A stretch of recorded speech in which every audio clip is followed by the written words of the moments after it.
Study IQ IAS, अब तैयारी हुई अफोर्डेबल। क्या सरकारी अथॉरिटीज के ऊपर भी रेवेन्यू कलेक्शन का प्रेशर हो सकता है? ये प्राइवेट सेक्टर में तो पता था किसी के ऊपर रेवेन्यू ड्राइव करने का या रेवेन्यू इंक्रीज करने का या प्रॉफिट बढ़ाने का प्रेशर होता है। आप सब जानते हैं कॉर्पोरेट्स और प्राइवेट सेक्टर का प्रेशर होता है। क्या सरकारों के ऊपर भी होता है? ये चीज डिस्कस करनी रह गई, लेकिन सबसे ज्यादा डिस्कस हुई जीएसटी काउंसिल मीटिंग के बाद जो हाल ही में हुई थी। तो इसी पे चर्चा करेंगे आज के इस वीडियो में। So ladies and gentleman, boys and girls, आपका बहुत बहुत स्वागत है स्टडी IQ के ऊपर। मैं हूं आपका दोस्त, host, educator, mentor Sanghi sir. Study IQ IAS पर हम जो है सारे के सारे IAS स्टूडेंट्स की तैयारी करवाते हैं। जितने भी स्टूडेंट्स IAS एग्जाम की तैयारी करते हैं वो हमारे प्लेटफॉर्म पे सब्सक्राइब कर सकते हैं, हमें अप्रोच कर सकते हैं और ये मेक श्योर कर सकते हैं कि आप किस तरीके से अपनी प्रिपरेशन को एक स्ट्रक्चर तरीके से कंप्लीट कर सकते हो। This is something that we provide and we take great pride in कि हमने आज तक 10,000 प्लस कैंडिडेट्स को बहुत अच्छी तरीके से पूरे सिलेबस को कंप्लीट करते हुए चीजें कवर करवाई हैं और होपफुली वो सारे कैंडिडेट्स रिजल्ट्स प्रोड्यूस करेंगे। तो उसी तरीके से हमने 2024 के एस्पिरेंट्स के लिए बैचेस लॉन्च किए हैं और वो बैचेस फाउंडेशन बैचेस हैं, जनरल स्टडीज के NCERT बैचेस हैं, उसी के साथ साथ कई सारे ऑप्शनल सब्जेक्ट्स के भी बैचेस हैं। और ये सारे बैचेस इस वक्त एक डिस्काउंटेड प्राइस पे आप सभी के लिए अवेलेबल हैं। आप लोग इन बैचेस को सब्सक्राइब कर सकते हो मेरा कोड यूज करते हुए। The code is Sanghi live, SANGHI live. तो आइए देखें कि टॉपिक क्या कहता है। That small steps have been welcomed but GST needs to step up. मेरे टेलीग्राम हैंडल पर मेरे साथ जुड़े, जिसका नाम है आयुष सांघीज IAS अकेडमी। ये जितनी PDFs में यूज करता हूं पढ़ाने के लिए, ये सारी आपको मेरे टेलीग्राम हैंडल पर उपलब्ध मिलेंगी। तो आते हैं और जानते हैं कि ये चीज न्यूज में क्यों है, हम क्यों पढ़ रहे हैं। 48th GST काउंसिल की मीटिंग हुई अभी कुछ ही दिन पहले। उसमें कई सारे डिसीजंस लिए गए। कुछ डिसीजंस में डीक्रिमिनलाइजेशन पे फोकस था, मतलब कुछ ऐसी एक्टिविटीज जिनको अगर आपने करा तो वो क्रिमिनल एक्टिविटीज कहलाती, लेकिन उनको डीक्रिमिनलाइज कर दिया गया। कैसे किया गया ये थोड़ी देर में चर्चा करते हैं। उसके सिवा कई सारी चीजें हैं जिन पे एक्शंस नहीं लिए गए, जैसे एस्टैब्लिशमेंट ऑफ ट्राइब्यूनल, जैसे टैक्स एवेजन को कम करने के लिए क्या क्या स्टेप्स भारत सरकार ने उठाए या GST काउंसिल ने उठाए। ये सारी चीजों पे डिस्कशन नहीं हुआ। मुद्दे की जो बात जो है वो सिर्फ 2-3 चीजों पे डिस्कस हुआ। 15 में से 8 मुद्दों पे डिसीजन लिया गया या 8 मुद्दे डिस्कस हुए, बाकी मुद्दे डिस्कस नहीं हुए। क्यों नहीं हुए, उनके पीछे क्या प्रॉब्लम्स थी और उसकी वजह से क्या और प्रॉब्लम्स हो सकती हैं, ये सारी चीजें हम डिस्कस करेंगे। पहले हम आते हैं बेसिक डिस्कशन पे। तो बेसिक डिस्कशन देखें, ये है इन सवालों के जवाब। सो basics of GST should be clear, जो मैं आपको बताऊंगा, जो मैं आपको क्लियर करवाऊंगा। तो जैसे कि आप ये सवाल देख सकते हैं, these questions have been made from the GST council. That GST council क्यों चाहिए? So what is a GST council? And there are multiple more questions like are recommendations from the council binding? What is GST? New recommendations, issues which couldn't get addressed and why? तो ये कुछ जो पहले के 3 सवाल हैं, ये हमारे कॉन्स्टिट्यूशनल प्रोविजंस या लॉज जिन पे बेस्ड हैं, उन पे ये सवाल है। अब वो सवाल के जवाब क्या हैं, ये मैं आपको डिस्कस करूंगा पहले आपके साथ, और उसके बाद जो है हम क्वेश्चन को एड्रेस करेंगे। GST काउंसिल, आप सभी ने पॉलिटी पढ़ी होगी या एटलीस्ट आप अगर अखबार भी पढ़ते हो, आपको ये चीज पता है कि कई सारे काउंसिल्स होते हैं। जोनल काउंसिल्स होते हैं, स्टेट काउंसिल्स होते हैं और बॉडीज होती हैं, जैसे कि फाइनेंस कमीशन है, ऑडिटर जनरल ऑफ इंडिया है, अटॉर्नी जनरल ऑफ इंडिया है, ये सारे, विजिलेंस कमीशन है, ठीक है, इलेक्शन कमीशन है। All these are bodies that are structured to function in a certain way. इसमें से कुछ बॉडीज ऐसी हैं जो संविधान के अनुसार बनाई जाती हैं, which are constitutional bodies, whereas the other bodies are non-constitutional bodies. Non constitutional means they are made according to a law, कानून अनुसार वो बॉडीज बनाई जाती हैं। जीएसटी काउंसिल पे चर्चा करें तो जीएसटी काउंसिल जो है वो एक कॉन्स्टिट्यूशनल बॉडी है। आर्टिकल 279 कैपिटल ए के तहत ये बॉडी बनाई जाती है। It is a constitutional body. तो ये बॉडी क्यों बनाई जाती है? Why is it made? तो establishment of goods and services tax council. देखिए, कोई भी चीज, पुलिस की जरूरत क्या है? कानून तो है, लॉ तो है, आईपीसी, सीआरपीसी और इतने दुनिया भर के कानून हैं, सारे लॉज हैं, हमें सब प्रोविजंस और दफाएं भी पता है, फिर भी वकीलों की और पुलिस की जरूरत पड़ती है ना, for enforcement, for doing justice to the law that has been written. कानून का एनफोर्समेंट कौन करेगा? पुलिस करेगी, कानून करेगा, लॉ करेगा, या वकील करेंगे, जज करेंगे। सिमिलरली जीएसटी लॉ लिखा हुआ है, कॉन्स्टिट्यूशनल अमेंडमेंट लॉ लिखा हुआ है, कुल मिला के 6 कानून है, लेकिन उसका एनफोर्समेंट करने के लिए, उस चीज को इफेक्टिवली फंक्शन करवाने के लिए हमें एक बॉडी की जरूरत है, जिस बॉडी के थ्रू डिसीजंस लिए जाएं जिससे कि जीएसटी स्मूथली मूव करे। It should move in a smooth fashion, it should be efficient enough to move in a smooth fashion. Hence, the smooth and efficient administration or functioning of the entire GST regime has to happen, and that can only happen through the presence of what? Through the presence of a GST council. तो 101st Amendment Act के through GST लाया गया, ये basic चीज है। In order to facilitate this consultation process कि आपस में आप एक दूसरे से सोच विचार करें, सूझबूझ करें और एक्सचेंज करें, नोट्स एक्सचेंज करें, अपना थॉट प्रोसेस एक्सचेंज करें, ब्रेनस्टॉर्म करें, the amendment provided for establishment of a GST council, जिससे कि चीजें स्मूथ तरीके से चले। तो जीएसटी काउंसिल को एस्टैब्लिश किया गया, और यह बात ध्यान रखें कि कॉन्स्टिट्यूशन में इस चीज का प्रोविजन इंक्लूड करा गया, जिसकी वजह से जीएसटी काउंसिल एक स्टैट्यूटरी बॉडी नहीं है, एक कॉन्स्टिट्यूशनल बॉडी है। It's a constitutional body which has been established via this article. So article empowered the president to constitute a GST council by an order. Accordingly, the president issued the order in 2016 and constituted the council. इसको बनाया गया, जिसका secretariat Delhi में है, और उसके union revenue secretary जो है एक्स ऑफिशियो सेक्रेटरी है काउंसिल के ये एक्स ऑफिशियो सेक्रेटरी जो है बनाए गए। तो जीएसटी काउंसिल का कॉम्पोजिशन देखेंगे कि इसमें कौन कौन होता है। जाहिर सी बात है, हम बात कर रहे हैं टैक्स की, तो टैक्सेशन एसोसिएशन, इसमें कौन होता है? Who is there? सबसे ऊपर होते हैं वित्त मंत्री, finance minister, who is the ex officio chairperson of the council, ex officio chairperson of the council, Nirmala Tai है अभी। इसके अंडर होते हैं एमओएस मिनिस्टर ऑफ स्टेट, जो कि सेंटर एक कैबिनेट मिनिस्टर की रैंक के इंसान होते हैं, उनको इनके अंडर अपॉइंट करा जाता है। एमओएस ऑफ रेवेन्यू, फाइनेंस, तो इस डिपार्टमेंट के या इस मिनिस्ट्री के हो सकते हैं। उसके नीचे पूल होता है सारे स्टेट रिप्रेजेंटेटिव्स का। तो स्टेट गवर्नमेंट्स में जो काउंसिल ऑफ मिनिस्टर्स या कैबिनेट मिनिस्टर्स होते हैं, उसमें जो रिस्पेक्टिव स्टेट गवर्नमेंट के अंदर फाइनेंस मिनिस्टर होते हैं, वो सारे के सारे स्टेट के रिप्रेजेंटेटिव्स यहां पर आते हैं। They are also ex officio members of council. I repeat, they are also ex officio members of the council. जितने भी स्टेट्स हैं, क्योंकि सारे स्टेट्स की अपनी गवर्नमेंट होती है, प्लस यूटी विद लेजिस्लेचर, जैसे कि दिल्ली, पुडुचेरी, आने वाले टाइम में जम्मू एंड कश्मीर, तो ये सारे के सारे यूटीज हैं जिनके स्टेट गवर्नमेंट्स हैं या जिनके गवर्नमेंट्स हैं। तो वो सारे गवर्नमेंट्स में से जो भी कैबिनेट मंत्री हैं, जो फाइनेंस मिनिस्टर हैं, वो भी इसके एक्स ऑफिशियो मेंबर बनेंगे। This is the classic example of fiscal federalism. This is the classic example of fiscal federalism, यानी स्टेट और सेंटर दोनों का पार्टिसिपेशन है। आई रिपीट, राज्य का और केंद्र का दोनों का पार्टिसिपेशन है, क्योंकि यहां पे स्टेट्स और सेंटर दोनों ही प्रेजेंट है, both are present.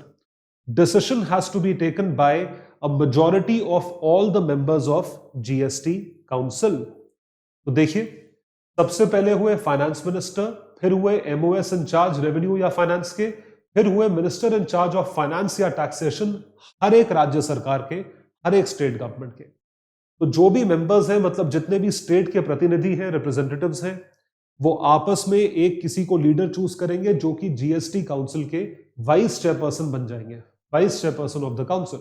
They can also decide his term भी डिसाइड की जा सकती है। The union cabinet also decided to include chairperson of central board of excise and customs, ये इनडायरेक्ट टैक्सेशन का बोर्ड है, तो this is headed by a secretary and a permanent invitee from all proceedings of the council, ये भी इसके member हो सकते हैं इनपुट देने के लिए। तो वैसे प्राइमरी जो है वो ये रिप्रेजेंटेटिव्स रहेंगे जीएसटी काउंसिल में, these people would be the representatives of the council.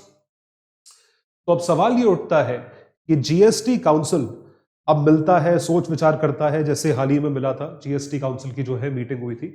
So when the GST council meets and whatever it decides on, जो भी वो काम करता है, जो भी डिसीजन लेता है, क्या वो चीज माननी पड़ेगी?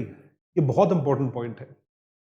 अगर आप कॉन्स्टिट्यूशनल प्रोविजंस देखेंगे, कॉन्स्टिट्यूशनल बॉडीज होती हैं, मैं आपको बताऊं, सीएजी की रिपोर्ट होती है, इलेक्शन कमीशन की रिपोर्ट होती है, फाइनेंस कमीशन की रिपोर्ट होती है।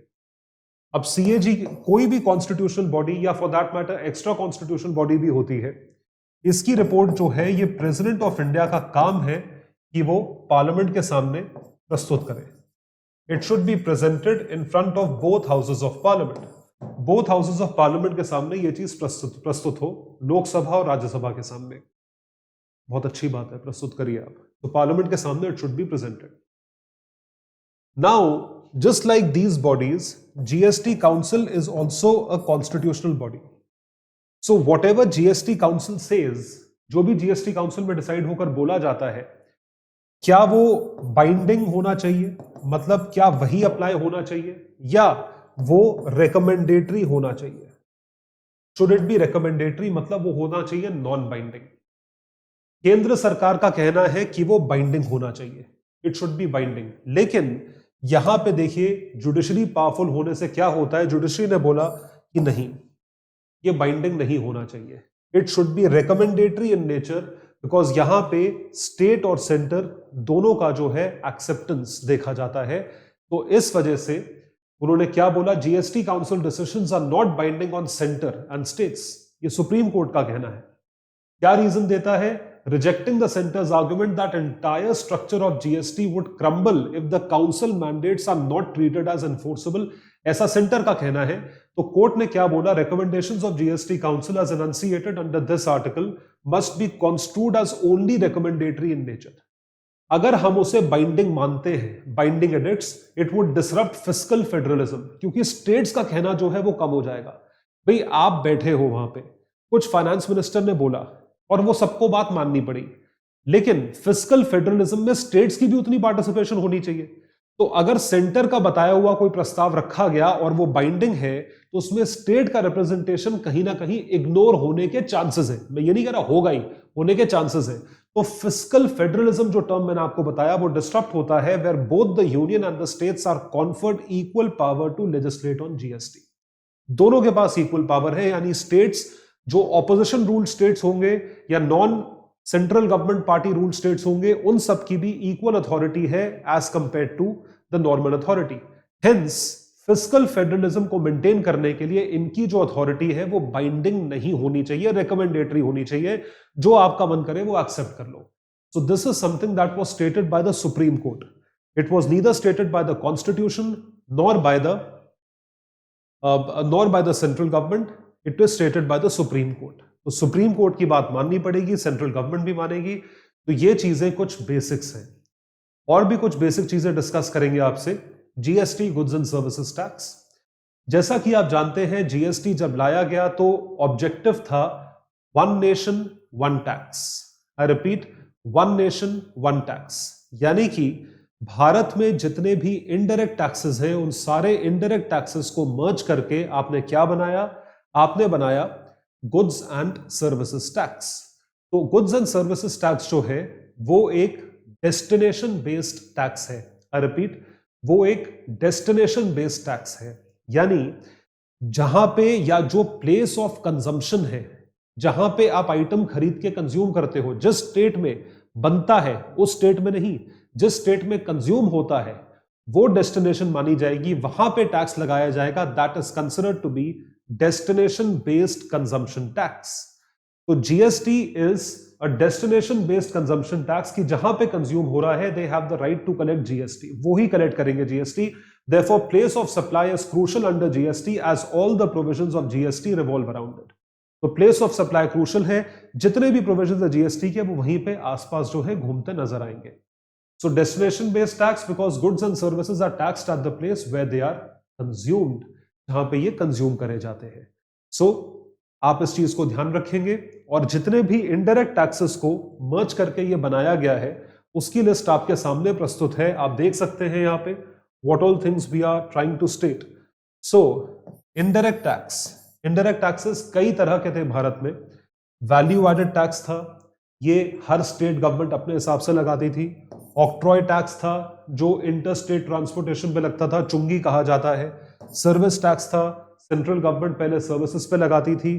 कस्टम्स ड्यूटी थी जो आज भी लगती है, इट इज स्टिल लेविएबल। तो कस्टम्स ड्यूटी को छोड़ के बाकी जितने इनडायरेक्ट टैक्सेस थे, जितने भी इनडायरेक्ट टैक्सेस थे, उन सब को मर्ज करके एक जो कानून बनाया गया है that is GST. I repeat, that is termed as goods and services tax. तो इसको जीएसटी कहा गया है। तो जब हम जीएसटी की बात करते हैं, अब क्योंकि जीएसटी डेस्टिनेशन बेस्ड टैक्स है, भाई जिस स्टेट में बना उस स्टेट में नहीं बिका, किसी और स्टेट में बिका, तो जिस स्टेट में बना है उसके पास तो बेचारे के पास टैक्स कलेक्शन आई नहीं। इस वजह से, और सेंट्रल गवर्नमेंट कैसे कमाएगी, तो इस वजह से जीएसटी को अलग अलग भागों में डिवाइड किया गया है, जैसे कि आप देख पा रहे हैं। तो पहला है CGST, the first is central GST. Central GST यानी कि सेंट्रल जीएसटी लॉ, जो कि सेंट्रल गवर्नमेंट अप्लाई करती है। It is applicable on transactions with in the state और यूटी। एक ही स्टेट के अंदर जो है अगर आपने ट्रांजैक्शन करा है, यानी कि intra state, so this is called as intra state. Intra state का मतलब है विद इन स्टेट, एक राज्य में उसी में बन रहा है, उसी में बिक रहा है, तो उसमें लगाया जाएगा सीजीएसटी एंड एसजीएसटी। तो सीजीएसटी यानी कि सेंट्रल जीएसटी और स्टेट जीएसटी, ये रेट स्प्लिट हो जाता है। सेम रेट होता है लेकिन रेट स्प्लिट हो जाता है। जैसे मान लीजिए आपने शायद बिल्स पे देखा भी हो, 18% जीएसटी है तो 9% सीजीएसटी होगा और 9% एसजीएसटी होगा। यह बाइफिकेशन है। Tax is levied by the state and is applicable on transactions within the state which includes Delhi as well as Puducherry. ये SGST है। तो बेसिकली बाइफिकेशन इसलिए करा है, बड़ा क्लैरिटी के साथ करा गया है। इंट्रा स्टेट में आपको पता है कि इतना 9% हिस्सा जो है वो सेंटर के पास जाना है, 9% हिस्सा स्टेट के पास आना है इंट्रा स्टेट सेल में। और उसी तरफ जो आईजीएसटी है, इंटर स्टेट सेल, इंटर मतलब राज्यों के बीच में, दो स्टेट्स के बीच में यदि सेल हो रही हो तो उस पे इंटीग्रेटेड जीएसटी लगाया जाता है। So tax is levied by the centre and is applicable on inter state and import transactions. Inter state दो राज्यों के बीच and import transactions, it is applicable on this integrated GST और आईजीएसटी। हाईली इंपॉर्टेंट ये चीज जो है ये करी गई है, इंटीग्रेटेड जीएसटी। तो आप जैसे कि फॉर एग्जांपल आप स्टडी आईक्यू का कोर्स खरीदें, ठीक है, आप ऑनलाइन पेमेंट करेंगे, अब वो इंटरस्टेट है, हेड ऑफिस कहीं है, आप कहीं और बैठे हो, तो आपको आप जो प्राइस पे करोगे उस पे लिखा आएगा इंक्लूसिव ऑफ 18% आईजीएसटी। तो वो 18% आईजीएसटी जब आप पे करेंगे वो जाएगा एक गवर्नमेंट के पास, और उसमें से फिर सेंटर स्टेट आपस में डिवाइड करेंगे फाइनेंस कमीशन के रिकमेंडेशंस पे। तो this is IGST. And UT GST जो यूटी से जनरेट होता है वो यूटी जीएसटी होगा। यहां पे सिर्फ दिल्ली, पुडुचेरी, ऐसे 2-3 ही यूटीज, जो मतलब बाकी के यूटीज है, क्योंकि दिल्ली पुडुचेरी तो यहां आ गया, बाकी के जो यूटीज है 6-7 यूटीज है वो सारे के सारे यूटी जीएसटी में आएंगे। They would be included in UT GST. तो आप देख सकते हैं जब जीएसटी लाया गया उसके कुछ स्लैब्स थे। स्लैब्स तो बदल सकते हैं। स्लैब का मतलब ये होता है कि किस किस रेट पे क्या क्या टैक्सेबल है। भाई इतने सारे आइटम बिकते हैं, सबको एक ही रेट पे टैक्सेबल तो कर नहीं सकते। अब जैसे सर्विसेज है वो 18% पे टैक्सेबल है, जो मैं सर्विस आपको प्रोवाइड कर रहा हूं, जो हम लोग पेड कोर्सेज के द्वारा प्रोवाइड करते हैं, that is taxable at 18%। 18% GST लगता है उस पर।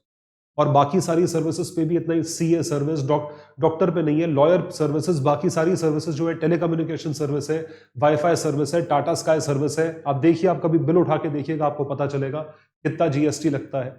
उसके सिवा कुछ आइटम्स 12% पे, 5% पे, 28% पे, जो सिन गुड्स होते हैं, लिकर, अल्कोहल, ठीक है, टोबैको, वो हाईएस्ट रेट ऑफ जीएसटी पे टैक्सेबल रहते हैं। और कुछ एग्जेम्प्ट होते हैं, जैसे खादी, सैनिटरी पैड्स, नेसेसिटीज जो है वो 0% रेट पे टैक्सेबल होते हैं। तो GST goods and services tax, they are taxable on the basis of this slab. तो ये स्लैब के बेसिस पे जो है ये टैक्सेबल रहते हैं।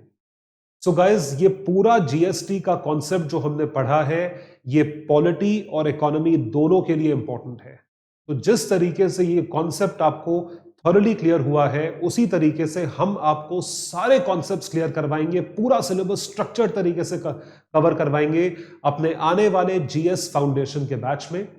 फाउंडेशन का बैच जो है वो शुरू हो रहा है 2 जनवरी, 2 जनवरी शाम 6 बजे से 6 PM। और ये जो बैच है, इसमें भारत की टॉप फैकल्टीज आपको 900 प्लस आवर्स में लाइव पढ़ाएंगी सारे सब्जेक्ट्स जनरल स्टडीज के, जिसमें polity, economy, geography, Indian society, mains का पेपर, एथिक्स वगैरह सारे सब्जेक्ट्स कवर होंगे, प्री के और मेंस के। उसके साथ साथ आपको टेस्ट सीरीज भी मिलेगी, प्रीलिम्स की, आंसर राइटिंग प्रैक्टिस मिलेगी मेंस की, ज्ञानवाणी सेशंस जहां पे आपका ब्यूरोक्रेट के साथ वार्तालाप होगा या उनसे गाइडेंस मिल पाएगी, और तैयारी खत्म हो जाने के बाद भी आपको मेंटर सर्विसेज अवेलेबल रहेगी। तो it is a one stop shop, one stop solution. We have covered you from all angles. हमने आपको हर तरफ से कवर करा हुआ है। तो आपके लिए सिर्फ और सिर्फ एक ही चीज है कि पढ़ाई करिए। तो आप ये ध्यान रखें, हम आपको पूरी तरीके से आपके ऊपर मेहनत करेंगे। तो मेहनत हमारी है, रिजल्ट आपका है। ये ध्यान रखें, मेहनत हमारी, रिजल्ट आपका।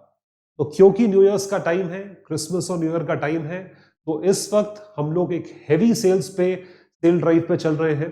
सारे स्टूडेंट्स के लिए सेल अवेलेबल है। जितने 2023 या 24 के एस्पिरेंट्स हैं, आप सभी के लिए सारे कोर्सेज पे एक्स्ट्रा डिस्काउंट है। तो जो जीएस फाउंडेशन बैच को ज्वाइन करेंगे, अगर वो मेरा कोड यूज करें, my code is Sanghi life, इस एक हफ्ते के पीरियड में आपको इसी बैच पे जो है एक्स्ट्रा डिस्काउंट मिलेगा 1500 रुपए का।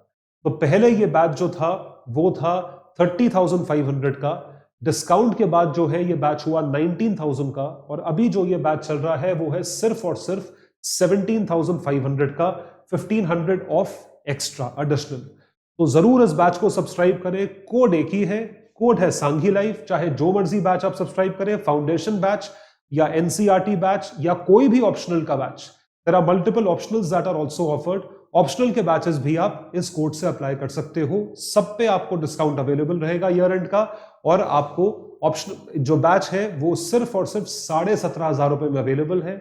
ऑप्शनल बैचेस 10,000 रुपए में अवेलेबल है। ध्यान रखिए इसे। तो आते हैं और इस चीज पे चर्चा करते हैं, 48th जीएसटी काउंसिल की रिकमेंडेशंस में हुआ क्या, व्हाट ऑल हैपेंड। आइए देखें। तो 48वां जीएसटी काउंसिल का रिकमेंडेशंस जो आए, उसके तहत कुछ गुड्स के ऊपर टैक्सेस कम किए गए, जैसे कि हस्क ऑफ पल्सेस, छिलके वाली दाल या उसके ऊपर हस्क अलोंग विद छिलका एंड कॉन्सेंट्रेट्स, चूनी और चूड़ी, खांडा यूज्ड एज कैटल फीड। तो पहले इसमें 5% जीएसटी था, इस पे 0 कर दिया। ठीक है। Ethyl alcohol that is sold to refineries, पहले 18% जीएसटी था, इस पे 5% कर दिया। Sale of mentha arvensis similar to mentha oil, पहले इस पे रिवर्स चार्ज मैकेनिज्म नहीं था, अब इसे रिवर्स चार्ज मैकेनिज्म में ले आए। एक बहुत टेक्निकल कॉन्सेप्ट है, डिटेल में नहीं जाएंगे, तो आप इतना ध्यान रखें, ये चीज हुई। उसके ऊपर डीक्रिमिनलाइजेशन, जो वर्ड मैंने आपको शुरुआत में बताया था, डीक्रिमिनलाइजेशन, वो चीज हुई। तो वो भी हुआ। एसयूवी को क्लासिफाई करा कि कौन सी एसयूवी पे आप सरचार्ज हैवी लगा सकते हो। तो 22% तक एसयूवी पे अगर सेस लगा हुआ है, तो वो कैसे लगा है, 22% सेस जो है वो कैसे लगा हुआ है। स्पोर्ट्स यूटिलिटी व्हीकल जिसका इंजन 1500 सीसी से बड़ा हो, उसकी लेंथ 4000 मिलीमीटर से बड़ी हो, और उसकी हाइट जो है 170 मिलीमीटर से ज्यादा हो। अगर तो ये एसयूवी की डेफिनेशन बताई कि किस चीज पे हम ज्यादा सेस लगा रहे हैं। भाई महंगी गाड़ी खरीद रहे हो तो ज्यादा टैक्स दो ना।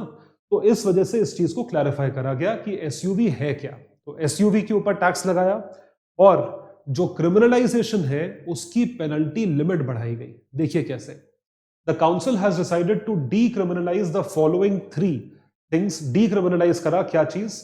देखिए, the tax threshold for launching prosecution under GST और taking criminal action is increased from 1 crore to 2 crore except for fake invoices.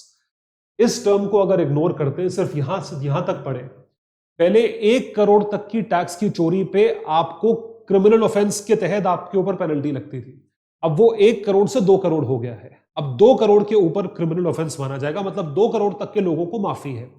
So taking criminal action is increase from 1 crore से 2 करोड़। 2 करोड़ होगा या उसके ऊपर होगा तो क्रिमिनल एक्शन लिया जाएगा, उस तक नहीं लिया जाएगा, पहली चीज।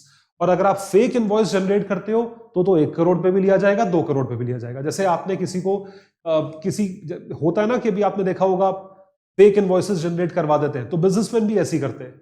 अगर आप फेक इनवॉइसेस जनरेट करोगे, नकली इनवॉइस क्रिएट करोगे, तो नकली इनवॉइस क्रिएट करने से ये होगा कि आपने जो है अपनी सेल्स दिखाई, आपने सेल्स दिखाई, किसी से आपने पैसा किसी और रूप में ले लिया, तो ये तरीका है। तो फेक इनवॉइसेस, या कोई फेक इनवॉइसेस बनवाता है अपने नाम के कि भाई मुझे इनवॉइस काट के दे दे, तो ऐसे भी लोग होते हैं। ईयर एंड पे आपने शायद देखा हो कि दवाइयों के पर्चे जो है बनवाए जाते हैं, तो वो फेक इनवॉइसेस कहलाते हैं। तो उस चीज में अगर वो 1 करोड़ तक हो तो वो अभी भी क्रिमिनल एक्टिविटी है, लेकिन ओवरऑल क्रिमिनल एक्टिविटी की लिमिट जो है वो 1 से 2 करोड़ कर दी गई है।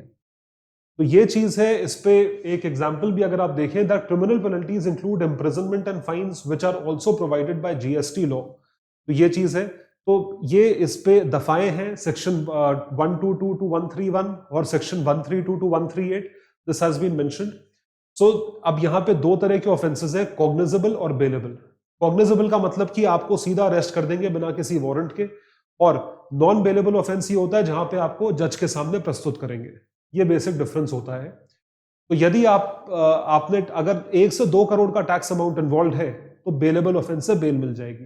2 से 5 करोड़ है तो भी बेल मिल जाएगी। तो यहां पे जेल हो सकती है 1 साल की, यहां पे 3 साल की। और अगर 5 करोड़ से ऊपर का अमाउंट है तो बेल नहीं मिलेगी, 5 साल से ऊपर की जेल हो सकती है। ये चीज जो है, ये चीज बताई गई है कि कितना अमाउंट ऑफ पनिशमेंट इन्वॉल्व है और क्या ये बेलेबल ऑफेंस है या नहीं है। तो amount of tax awaited, amount of input tax credit, amount of refund, मतलब जो भी काम आपने गलत करा है। टैक्स एवेजन का मतलब टैक्स की चोरी, ठीक है। इनपुट टैक्स क्रेडिट आपने गलत ले लिया, या आपने टैक्स कलेक्ट करके पे नहीं करा, आपने लिया लेकिन आगे पे नहीं करा, तो वो गलती है। That is something that has to be charged. उसके बाद compounding amount from current taxation regime. देखिए मैं आपको बताता हूं क्या होता है। पहले क्या होता था, तो ये काफी अच्छी मैं बोलूंगा चीज है कंपाउंडिंग अमाउंट में, कि मान लीजिए आपकी टैक्स पेनल्टी बनी 50 लाख रुपए की, आपको पता नहीं चला, आपके ऊपर केस हो गया, डिपार्टमेंट आपके पीछे आ गया, जीएसटी डिपार्टमेंट आपके पीछे आ गया। तो पहले ये होता था कि उस पर छूट मिलती थी 50% से 150% तक, कंपाउंडिंग कहा जाता है। तो देखिए, compounding has not to be defined specifically under GST, however taking the general meaning, compounding means payment of monetary composition, मतलब ना आपका ना मेरा, सर बताओ कितने में सेटल करना है। So monetary compensation instead of suffering prosecution for an offense committed which warrants such prosecution। तो जितनी आपकी पेनल्टी बनती है उसको आप थोड़े कम में रफा दफा करते हो।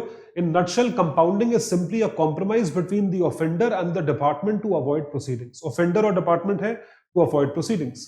तो देखिए, minimum amount payable under compounding offence is higher of the following, 50% of the tax involve और 10,000 रुपीज। तो 10,000 रुपए या आधा टैक्स इन्वॉल्व, जो भी इसमें से हायर वैल्यू होगी। Maximum amount payable under compounding offence is higher of the following, 150% of tax involve या 30,000 रुपए। ये चीज है, इसमें से हायर अमाउंट आप पे करते हो। एग्जाम्पल के रूप में आपको समझाया जाए तो मान लीजिए पहले टैक्स एवेजन होता था 50 लाख रुपए का, 50 लाख रुपए का 50% यानी 25 लाख रुपए आपको देने पड़ेंगे, तो आप सेटल हो जाओगे। इसको बोलते हैं कंपाउंडिंग। 50% से कम कर दिया, कंपाउंड कर दिया, 25 लाख रुपए में सेटल कर दिया। दूसरी तरफ टैक्स एवेजन, मान लो किसी ने 10,000 रुपए का करा, तो 10,000 का 50% जो है 5,000 हुआ, लेकिन मिनिमम अमाउंट कितना दोगे आप? 10,000 दोगे। यू हैव टू पे मिनिमम अमाउंट 10,000, क्योंकि ये लॉ कहता है। तो इस तरीके से पहले होता था। इस चीज की लिमिट्स चेंज हुई है, 50% की लिमिट चेंज होकर 25% हो गई है। तो अब जो है वो 12.5 लाख में, तो people will opt for compounding and try to settle this claim. तो ये तो लोगों का बेनिफिट है। पहले 50% पे सेटल हो रहा था, अब सिर्फ 12.5 25% पे सेटल हो रहा है, तो ये तो आपको फायदा है। This is a benefit that has been given. तो वो चाहते हैं कि आप जो है क्लियर करो। तो it requires 50 to 150% as compounding fees पे अप्लाई करता है। That is why there is zero compounding for all cases under GST. देखिए, जीरो कंपाउंडिंग है तो गलती आपकी है, आप कंपाउंड करके अगर कम में सेटल कर दो बहुत अच्छी बात है। That was relooked so that it becomes affordable and compounding becomes a first और better choice for tax payer. मतलब आप देखिए, अब टैक्स तो पे करना है, टैक्स पे करो। अगर आपकी गलती है और आपने नहीं पे करा है तो आपका लाजमी है पे करना। अब वो गवर्नमेंट ऑफ इंडिया खुद ही कह रही है कि भाई इतने में सेटल कर लो, इट इज वेरी गुड अगर आप उतने में सेटल कर लो। तो वो सेटलमेंट पे डिपेंड करता है, इट डिपेंड्स ऑन सेटलमेंट। और तीसरा जो है, कुछ ऑफेंसेस है under section clauses of GST act, obstruction और restricting any officer from discharging their duties. किसी को आप रोक रहे हो, किसी को आप पैसा खिलाने की कोशिश कर रहे हो, tampering of material evidence, failure to provide with information, summon करा, कोई कागजात मांगा, आपने नहीं प्रोवाइड करा, तो आपको उसके तहत पकड़ा जाएगा। आपको जो है आप ऑफेंस वो माना जाएगा, it would be considered to be an offence. तो ये चीजें जो है ये बताई गई हैं as this particular part in these reforms, जो रिफॉर्म्स हुए हैं। तो इशू क्या है? रिफॉर्म्स हो तो गए, इशू क्या है? Issues which couldn't get addressed and why, जो मुद्दे डिस्कस नहीं हो पाए और क्यों नहीं हुए। कुल मिला के 15 में से सिर्फ और सिर्फ 8 मुद्दों पे डिस्कशन हुआ। The issue of mechanism to curb tax evasion in pan masala and gutkha discuss नहीं हो पाया। Setting up of a tribunal सबसे जरूरी चीज है। ट्राइब्यूनल का मतलब होता है क्वाज़ी जुडिशियल अथॉरिटी, अभी समझाते हैं। Determination of tax treatment for online gaming, online gaming हो गया, कसिनोज, हॉर्स ट्रेडिंग व put on hold until the next meeting of the council. ये चीज जो है ये चीज होल्ड पे रखी गई। तो अभी क्यों रखा गया? क्योंकि टाइम नहीं है डिस्कस करने का, उन्होंने अपनी रिपोर्ट सबमिट नहीं करी या सजेशंस नहीं आए, तो कई सारे रीजंस थे। तो अब उसमें जो है सबसे ज्यादा जो सराहा गया डिसीजन की एसयूवी पे डिसीजन लिया गया, एथाइल अल्कोहल पे लिया गया। लेकिन जो क्रिटिसाइज किया गया वो ये है कि आपने ट्राइब्यूनल को सेट नहीं करा, you haven't set up the tribunal. अब ट्राइब्यूनल इंपॉर्टेंट इशू क्यों है, इसको देखना शुरू करिए, इसको समझिएगा। जीएसटी ट्राइब्यूनल की बात हो रही है, यानी ट्राइब्यूनल का मतलब होता है quasi judicial authority. Quasi judicial authority का मतलब यह होता है कि चाहे डिपार्टमेंट हो, डिपार्टमेंट मतलब central board of indirect taxes CBIC, और असेसी हो जो टैक्स भरता है, दोनों के लिए अगर असेसी को रोका जा रहा है या डिपार्टमेंट कुछ नहीं कर पा रहा है या डिपार्टमेंट नहीं रिकवर कर पा रहा है, तो दोनों के लिए एक लीगल रिकोर्स होना चाहिए। वो लीगल हेल्प जो है वो कहां मिलती है? ट्राइब्यूनल में। Tribunal is a quasi judicial authority. तो ट्राइब्यूनल की सर्विसेज हमें क्या कहां चाहिए? यदि असेसी ने टैक्स नहीं पे करा, यदि असेसी ने टैक्स कम पे करा, टैक्स एवेड करा, गलत रेट पे टैक्स इकट्ठा कर लिया, ठीक है। उल्टा भी हो सकता है, अगर डिपार्टमेंट असेसी को हैरेस कर रहा है, ये भी चीज है, डिपार्टमेंट असेसी को तंग कर रहा है जबरदस्ती, जिसने पूरा कंप्लाई करा है, जिसके कंप्लायंसेस पूरे हैं, टैक्स पूरा भरा हुआ है, उसको हैरेस किया जा रहा है कि तुम टैक्स भरो। शो कॉज नोटिस भेज दिया गया 50,000 लोगों को कि तुम जस्टिफाई करो, तुम्हारी इतनी इनकम नहीं, इतनी है। अरे यार, जितनी इनकम डिक्लेयर करी उतना टैक्स भर दिया, अब तुम जबरदस्ती बोल रहे हो कि इतनी इनकम नहीं है, ज्यादा है, तो फिर आप बताइए कहां से इनकम आई। तो इस तरीके से असेसी का भी हैरेसमेंट हो सकता है और टैक्स डिपार्टमेंट को भी टैक्स की कलेक्शन में कमी लग सकती है। तो दोनों के लिए जो लीगल हेल्प है या लीगल रिकोर्स है वो है ट्राइब्यूनल, जिस पे चर्चा नहीं हुई। So recent harassment by authorities in the name of audit, audit exercise के नाम पे आपने हैरेस करा, आपने शोषण करा असेसीज का, are creating hurdles for businesses which needed to be sorted out. इसको सॉर्ट आउट करना है। इसमें कई सारी चीजें हैं, देयर आर मल्टीपल थिंग्स। जैसा मैंने आपको बताया कि पहली चीज मैंने आपको क्या बताई, what was the first thing that I discussed, तो व्हाई हरासमेंट, कि आप नोटिस इस बात में निकाल रहे हो कि उसने टैक्स पे नहीं करा, नॉन पेमेंट ऑफ टैक्स, ठीक है, टैक्स एवेजन कह सकते हैं उसे, डिड नॉट डिपॉजिट टैक्स,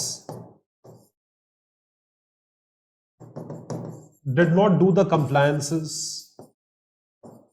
तो ऐसे कई सारे रीजंस हो सकते हैं जिसकी वजह से आप असेसी को हैरेस कर रहे हो, और वो हरासमेंट जो है उसकी वजह से असेसी कहां जाए, असेसी किसको जाके बोले?